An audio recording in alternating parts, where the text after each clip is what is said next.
Second day of school. Ayaw, Yumi. But di ka. Ayaw ba? Ayaw. Ayaw, mabitad na. Nakabita si mata.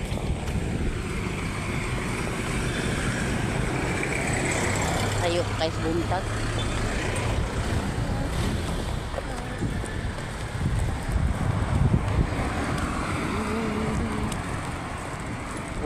Walking. Exercise ba? Exercise. Kasi sige nga sakay. May exercise. Sakay man yung hapo. Sakay pagpadulong dito sa school. Pero diri sayo pa man. Hike ba? Exercise sa kalawasan para dili magluya. Sakay ka, magluya yung lawas. Why exercise? Araw lang ubang sige sakay.